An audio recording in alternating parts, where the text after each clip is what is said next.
Hello, my name is Reverend Onyx. I'm the priest at Lady of the Circle in the Oaks here in Lexington, North Carolina. I'd like to welcome you back to another video, and I apologize for being so long in getting back to making a video. We've moved the shrine, we've moved where we live, a lot of changes have gone on, but hopefully as we go forward I'll be able to produce more of these videos for the listening audience out there.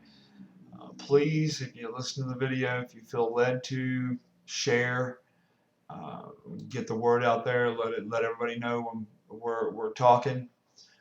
Today, what I'd like to talk to you about is the burning times. Now, uh, this material is taken from a class that I presented to the members of the shrine not too long ago. So let's jump right into it. Now, as you know, the burning times is a term that refers to the witch persecutions in Europe during the late medieval and Renaissance periods. According to most sources, it was first coined by the feminist Mary Daly in 1978, who depicted the witch hunts as a persecution against women.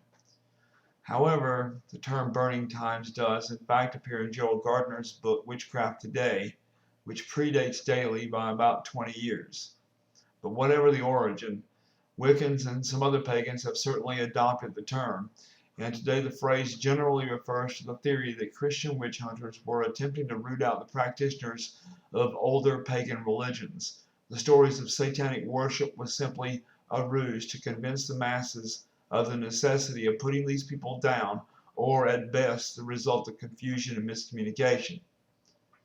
Not only is the myth of the burning times false, it is entirely disrespectful to the real victims of the witch persecutions, who were at first heretics and then were generally Christians unfortunate enough to be swept up in a hysteria that swept half a continent.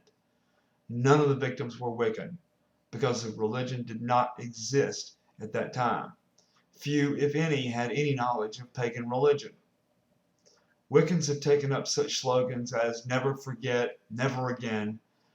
This slogan was originally used by the Jews in reference to the Holocaust in World War II. And they quote largely exaggerated numbers, seemingly in an attempt to win the most persecuted group in history award. A figure of 9 million victims in the European witch hunts is an influential popular myth in the 20th century neo-paganism. The 9 million figure is ultimately due to Gottfried Christian Voigt. The history of this estimate was researched by Barringer in 1998. Voigt published the figure in a 1784 article, writing in the context of the Age of Enlightenment, wishing to emphasize the importance of education in rooting out superstition and a relapse into the witch craze which had subsided less than a lifetime ago in his day. He was criticizing Voltaire's estimate of several hundred thousand as being too low. Voigt based his estimate on 20 cases recorded over 50 years in the archives of Quedlinburg, Germany. Based on records of the 29-year period of 1569 to 1589, he estimated about 40 executions in this period, and then extrapolated to about 133 executions per century. Voigt then further extrapolated this number to the entire population of Europe, arriving at 858,454 per century, and then for an assumed 11 centuries of witch hunts to 9,442,994 in total. Voigt's number was then rounded off to 9 million by Gustav Roscoff in his 1869 book, History of the Devil. It was subsequently repeated by various German and English historians, notably the 19th century women's rights campaigner Matilda Jocelyn Gage by Margaret Murray in 1921, and notoriously in Nazi propaganda, which in the 1930s used witches as a symbol of the northern Volkish culture. The 1935 The Christian Witch Craze claimed that the witch hunts were a Christian and thus ultimately Jewish attempt to exterminate the Aryan womanhood. Matilda Ludendorff, in her 1934 book Christian Cruelty Against German Women, also repeated the figure of 9 million victims. Voigt's and Roscoff's 9 million figure is too high by a factor of at least 100 according to modern estimates, but it has kept on being repeated throughout the second half of the 20th century by Gerald Gardner in 1954 and subsequently Gardnerian and Wicca, among many other places. Not only has the 9 million estimate of Voigt's proven influential, but his estimate of 133 Quedlinburg executions per century also has an involved history, appearing as a claim that 133 witches being burned in the year 1589 alone in a book written by him in 1880, then later revised in 1910. And even as a mass execution of 133 witches on a single day in Quedlinburg in Gustav Roscoff's Face of the Devil, which was published in 1869. Reference to this supposed mass execution as factual was made as late as 2006 in the third edition of Brian Levak's The Witch Hunt in Modern Europe. Reference to an alleged execution of 133 witches in Osnabrück as factual appears as late as 2007 in John Michael Cooper, Mendelssohn Goethe, and the Walpurgis Night, the Heathen Muse in European Culture between 1700 and 1850.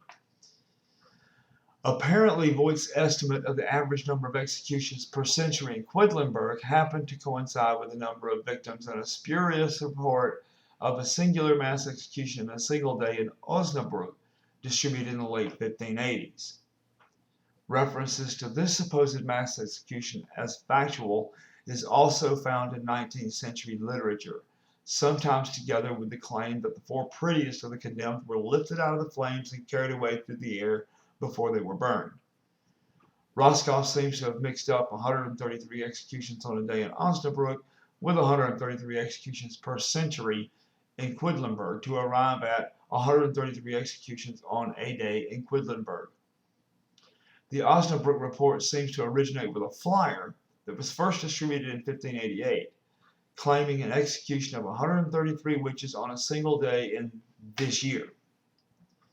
The flyer was later reprinted in 1589 and during the 1590s, with the report event always kept as occurring in this year. This sensationalist headline perhaps reflects the historical mass execution in Osnabrück of 121 witches during the summer of 1583, which is the highest number of executions by far for any year in this city. So, as we see, this number was first calculated by an 18th century German who used a single location over a short span of time as his sample and then multiplied it to cover the entire period of the trials across the entire continent. Unfortunately, he picked a particularly brutal incident as his sample. This is exactly why survey samples are supposed to be of significant size.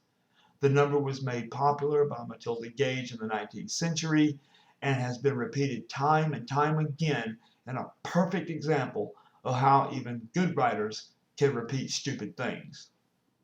Now, in the craft we talk about hysteria and about how fallacy becomes accepted as fact when it's repeated often enough.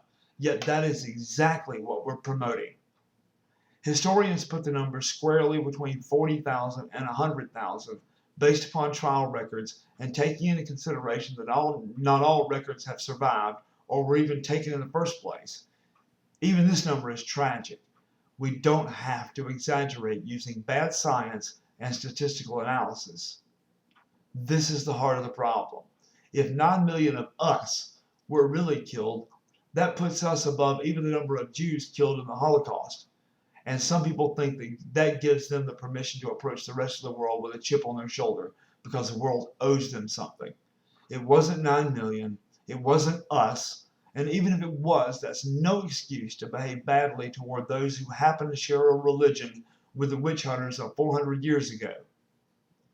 The argument that the victims were Wiccan can simply be ended with the fact that Wicca did not exist in the time of the witch persecutions. So let's discuss instead the related argument that those persecuted were pagans, not worshippers of the devil. It amazes me the number of people who can't seem to comprehend that those persecuted could have been neither. We are willing to claim that pagans were being wrongly accused of worshiping Satan, but we can't accept that it was simply Christians who were being wrongly accused of worshiping Satan.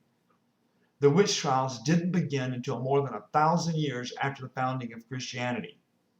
If the Catholic Church thought that these supposed pagans were such a threat, they sure took their sweet time in dealing with them.